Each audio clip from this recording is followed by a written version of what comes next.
नमस्कार। आज हम बात करेंगे डायरेक्टिव वर्ड्स के बारे में जो आपके पास एचएस के एग्जाम में मेंस में सबसे इंपॉर्टेंट है। इन डायरेक्टिव वर्ड्स की इंपॉर्टेंस क्या है? जैसे आपके पास वर्ड्स आता है एग्जामिन, एलुसिडेट, इवेल्युएट, तो ये वर्ड्स हमने किस तरह से एनालाइज करने हैं और कैसे इसके बेसिस के ऊपर आंसर्स को जो है वो हमने निकालना है। अब सबसे पहले इन डायरेक्टिव वर्ड्स को थोड़ा हम समझने की कोशिश करते हैं। आपके डायरेक्टिव वर्ड्स बेसिकली हैं क्या? डायरेक्टिव वर्ड्स से ही आपका आंसर हमेशा, क्वेश्चन हमेशा आइडेंटिफाई होता है। अगर सपोज करो मैंने बोला एग्जामिन सर्टेन थिंग्स, तो मैं जब एग्जामिन कर रहा हूं तो वो जो वर्ड है उसको हम डायरेक्टिव वर्ड बोलते हैं। इसी वर्ड की वजह से हमें पता लगता है कि क्वेश्चन हमारा क्या डिमांड कर रहा है और हमने क्या उस क्वेश्चन के अंदर आंसर जो है वो लिखना है। ये भी हमें डायरेक्टिव वर्ड से ही समझ आएगा और साथ के साथ यही हमें बताएगा कि लॉजिकली उस आंसर को हमने कैसे लिखना है, उसमें बुलेट पॉइंट्स लगाने हैं, पैराग्राफ्स लगाने हैं, क्या चीज करनी है। ये सारी चीजें हमें डायरेक्टिव वर्ड से ही जो है वो समझ आती हैं। अब ये डायरेक्टिव वर्ड्स है क्या? इन डायरेक्टिव वर्ड्स को जानने से पहले हम ये जानते हैं कि इन डायरेक्टिव वर्ड्स टोटल हम डिफाइन कैसे करते हैं। सबसे पहले ये कुछ सेट ऑफ वर्ड्स आपके पास मैंने यहां पे दिए हैं, जैसे डिस्कस हो गया, एग्जामिन हो गया, क्रिटिकली एनालाइज है, इवेल्युएट है, एलुसिडेट है, कॉन्ट्रास्ट है, एनालाइज है। ये सारे वर्ड्स ऐसे हैं जिनसे क्वेश्चन पेपर में क्वेश्चन स्टार्ट होता है। और सबसे बड़ी प्रॉब्लम क्या होती है हर एस्पिरेंट की कि सर हमें क्वेश्चन तो समझ आ गया, मेन वर्ड तो समझ आ गया, बट उसमें लिखें क्या, उस कंटेंट को स्टार्ट कहां से करें। तो वो कंटेंट हम तभी स्टार्ट कर पाएंगे अगर हम इन वर्ड्स को ध्यान से जो है वो समझेंगे। तो हमारा जो आज का वीडियो है वो इन्हीं वर्ड्स के बारे में आपको इंफॉर्मेशन जो है वो देगा। तो एक एक करके सारे वर्ड्स को हम जो है वो स्टार्ट करते हैं। तो सबसे पहला हमारा जो वर्ड आता है, that word is called discuss. अब कई क्वेश्चन जैसे discuss the role of ports in economic advancement of India, तो मेरे को डिस्कस करना है कि पोर्ट्स का रोल क्या है इकोनॉमिक एडवांसमेंट ऑफ इंडिया में। तो अब मेरे को सबसे पहले समझना है कि इस वर्ड का मतलब क्या है। तो जब भी डिस्कस वर्ड बोला गया, we have to write both sides of a issue and present the arguments. मेरे को किसी भी इशू के दोनों साइड्स लिखने हैं। जैसे अगर इसी क्वेश्चन में मैं जाता हूं तो उसने मेरे को बोला economic advancements and the role of ports, उसको हमने क्या करना है, डिस्कस करना है। अब इकोनॉमिक एडवांसमेंट जो है वो आपके पास क्या बताती है, वो हमें ये बताती है कि हम इकोनॉमिकली क्या हो रहे हैं, डेवलप हो रहे हैं। बट जरूरी नहीं है, हो सकता है उस एडवांसमेंट की वजह से किसी और सेक्शन में कुछ ना कुछ क्या हो रहा होगा, नुकसान हो रहा होगा। तो मेरे को उन दोनों पॉइंट्स को यहां पे क्या करना है, डिस्कस करना है। और जब हम इस आंसर को लिखेंगे तो we have to write pros and cons and, बहुत इंपॉर्टेंट चीज, कंक्लूजन में प्रॉब्लम आती है डिस्कस वाले क्वेश्चन में, हमेशा कंक्लूड करो विद योर ओन ओपिनियन। आपकी ओपिनियन क्या है, आप जब अपना ओपिनियन उसके अंदर बताओगे तो आंसर आपका बहुत अच्छी तरह क्या होगा, खत्म होगा। चलो तो नेक्स्ट वर्ड की तरफ हम आगे अपना मूव करते हैं। अगला हमारे पास जो वर्ड आता है, that word is called examine. अगला वर्ड कौन सा है, एग्जामिन। एग्जामिन का मतलब होता है जब हम किसी इश्यू को इन्वेस्टिगेट करते हैं। सपोज करो कोई पुलिस इंस्पेक्टर है, तो पुलिस इंस्पेक्टर के पास जब वो कोई केस आएगा तो उसको प्रॉपरली एग्जामिन करके उसका आंसर देगा। तो सिमिलरली हमने क्वेश्चन को हमेशा क्या करना है, इन्वेस्टिगेट करना है, उस इश्यू को हमेशा क्या करना है, डिटेल में, और उसके सारे फैक्टर्स को क्या करना है, इंक्लूड करना है। फॉर एग्जाम्पल उसने क्वेश्चन में बोला examine the protection of women from domestic violence act, या critically examine the core values in the domain of public service. अब वो एग्जामिन करने को बोल रहा है, किसको, कोर वैल्यूज को, किसमें, डोमेन ऑफ पब्लिक सर्विस। तो हम अब जब आंसर लिखते हैं तो हम डायरेक्टली पब्लिक सर्विस के बारे में लिखना शुरू कर देते हैं 80% ऑफ द स्टूडेंट्स। तो वो चीज बहुत गलत है। हमको क्या समझना है, हमसे वो क्या पूछ रहा है कि इन्वेस्टिगेट करो, एग्जामिन मतलब इन्वेस्टिगेट करो किस चीज को,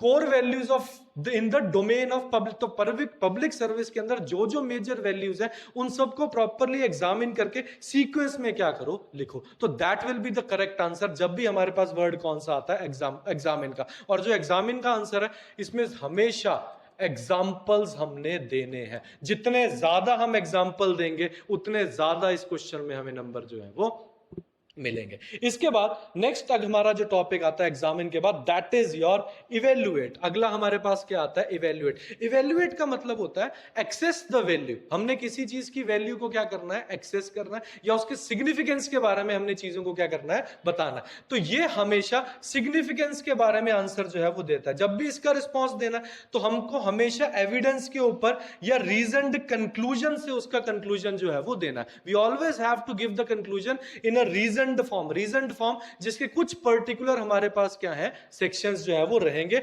और हमेशा एविडेंसेस इसमें डालने हैं। जैसे अब क्वेश्चन है, evaluate the impact of colonialism of Indian art during the British Raj. तो इंडियन जो आपका कॉलोनिज्म यहां पे हुआ, उसके ऊपर इंडियन आर्ट का क्या आपके पास क्या रहा एविडेंस, या कॉलोनिज्म का जो एविडेंस, या हम कॉलोनिज्म की बात करते हैं उसके ऊपर इंडियन आर्ट, या इंडियन आर्ट का कॉलोनिज्म के ऊपर क्या इफेक्ट रहा। तो वो सिग्निफिकेंस जब मेरे को समझाना है, तब मेरे को वर्ड जो है वो इवेल्युएट के ऊपर जाना है, और इसमें हमेशा एविडेंस डालने हैं। तो ये बहुत ही ज्यादा इंपॉर्टेंट जो है वो वर्ड है। तो आई होप आपको यहां तक के वर्ड्स जो है वो समझ। नेक्स्ट हमारा जो वर्ड आएगा that is analyse and critically analyse. आपके पास जो एनालाइज वर्ड रहता है, या जिसको हम क्रिटिकली एनालाइज बोलते हैं, ये वर्ड बहुत बार एचएस के एग्जाम में देखने को मिलता है, इवन यूपीएससी में भी देखने को मिलता है। बहुत इंपॉर्टेंट चीज समझेंगे। क्रिटिकली, इनको समझने से पहले, क्रिटिकली वर्ड को हम बाद में समझेंगे, पहले हम एनालाइज वर्ड समझते हैं। एनालाइज का मतलब बेसिकली क्या होता है, to break down the topic into the components and examine each part. अब एग्जामिन हमने पिछले पढ़ा था, इन्वेस्टिगेट करना। तो हमने ये जो क्वेश्चन दिया ना, इसके सारे क्वेश्चन के पार्ट्स को अलग अलग सीक्वेंस में डालना और अलग अलग को इन्वेस्टिगेट करना, दैट इज कॉल्ड एनालिसिस। मैंने उसका क्या किया, हर सेक्शन का एनालिसिस किया। जब मैंने क्रिटिकली वर्ड यूज बोला, तो क्रिटिकली का मतलब होता है जब मैं जजमेंटल या डिसअप्रूविंग हो जाता हूं, जब मैं किसी चीज की जजमेंट पास करता हूं कि हाँ यार ये चीज सही है या ये चीज गलत है, या उसके लिए मैं डिसअप्रूविंग हो जाता हूं कि मेरे को ये चीज पसंद नहीं है, तो वहां पे जो मैं वर्ड यूज करता हूं दैट इज क्रिटिकली। तो एनालिसिस का मतलब या एनालाइज का मतलब आपने इन्वेस्टिगेट करना है, बट सारे आंसर को अलग अलग तोड़ के। और क्रिटिकली कब करना है, सारे आंसर को अलग अलग तोड़ के, बट जजमेंटल होके मेरे को उसको एनालिसिस जो है वो देना है। जैसे analyse the role of Indian diaspora in the Indian foreign policy.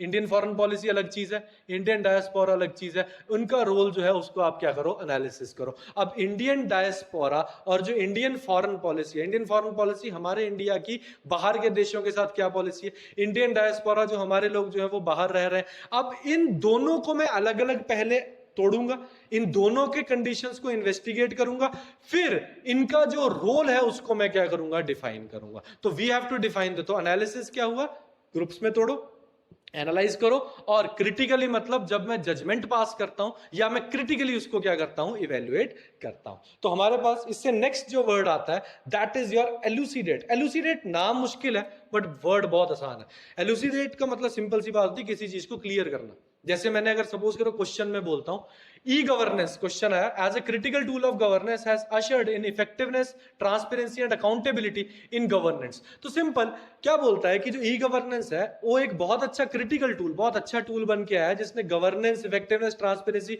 और अकाउंटेबिलिटी के बारे में उसने बात की। इसको एलुसिडेट करो कि कैसे आप इसको प्रूव कर सकते हो। तो मेरे को कुछ भी नहीं करना, मेरे को ई गवर्नेंस के रिस्पेक्ट में इन सारे पॉइंट्स को जो है वो बताना है और उनको क्या कर देना, एक्सप्लेन कर देना। Elucidate is simple explaining the question. मेरे को सिंपल आपके जो फैक्ट है उनको क्लियर करके उसके अकॉर्डिंगली उसको बताना है। बट इंपॉर्टेंट चीज क्या आती है यहाँ पे, we have to give examples and illustrations in elucidating the question. आपको ई गवर्नेंस के अलग अलग जगह, सपोज करो हिमाचल की बात है, तो हिमाचल में अलग अलग जगह क्या क्या ई गवर्नेंस ने काम किया, उस सारे काम को आपने प्रॉपरली जो है वो डिफाइन करना है। तो नेक्स्ट वर्ड की तरफ आगे हम मूव करते हैं, दैट इज कमेंट।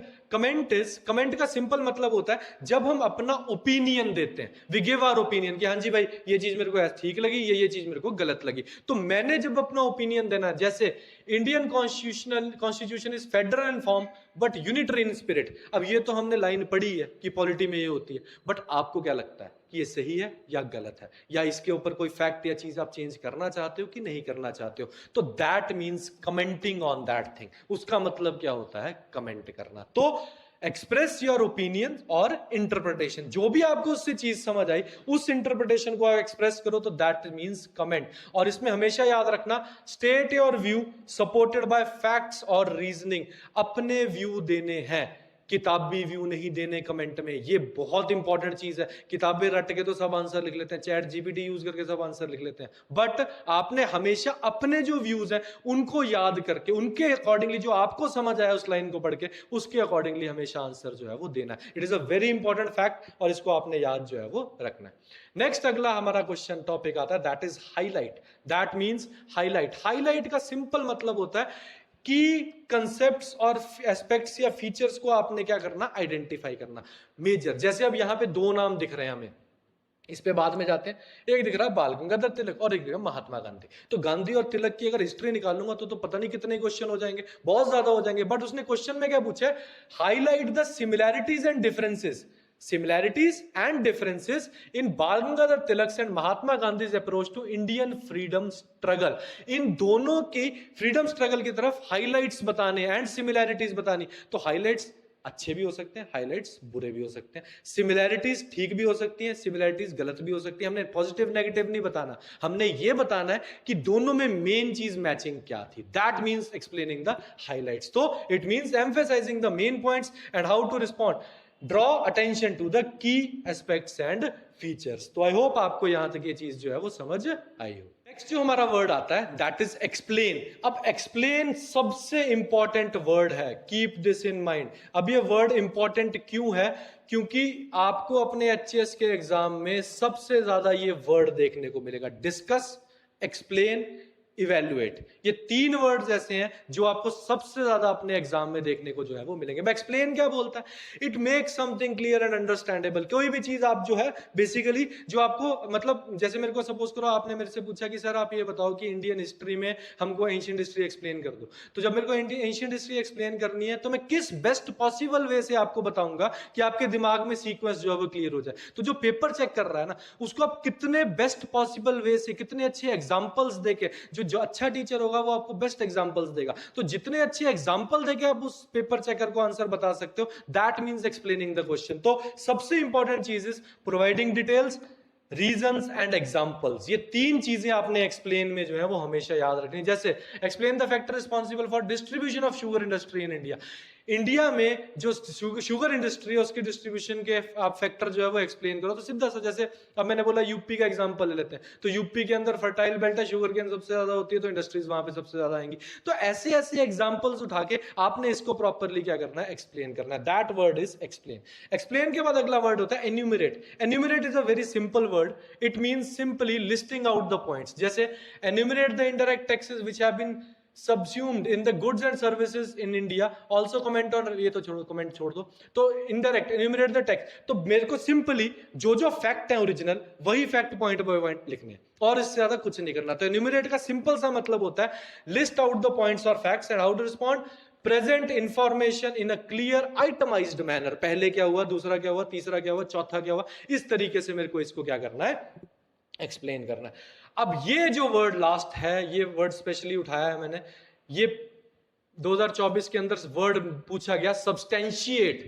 अब सब्सटेंशिएट क्या होता है, it is a very very important word. Substantiate का मतलब होता है बाय प्रूफ और कॉम्पिटेंट एविडेंस। जो भी आंसर देना है उसमें गप्पे नहीं मारने, जो हम बहुत ज्यादा करते हैं। जब आंसर लिखते हैं तो उसमें कहीं और की कहानी कहीं और डाल देते हैं, उसको प्रूफ और एविडेंस चाहिए। तो सब्सटेंशिएट का हमेशा मतलब होता है कि कभी भी अपना आर्ग्यूमेंट देना है उसमें हमेशा एग्जैक्ट प्रूफ और एविडेंस मैंने जो है वो एक्सप्लेन करना है। तो ये question, distinction between kinship and citizenship is a must to create system and culture of transparency and corruption free society. ये जो लाइन है, आंसर्स हम नेक्स्ट वीडियो में पढ़ेंगे, अभी सिर्फ वर्ड्स पढ़ रहे हैं तो एक एक करके क्वेश्चंस भी समझाऊंगा।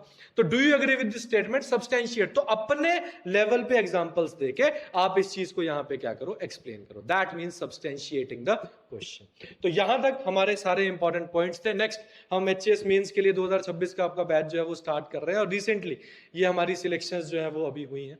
तो आप में से जो जो इंटरेस्टेड है एचएस मेंस के लिए 2026 के बैच के लिए, तो वो बच्चे हमारे पास एनरोल कर सकते हैं। आई होप आपको ये चीज समझ आई होगी। धन्यवाद।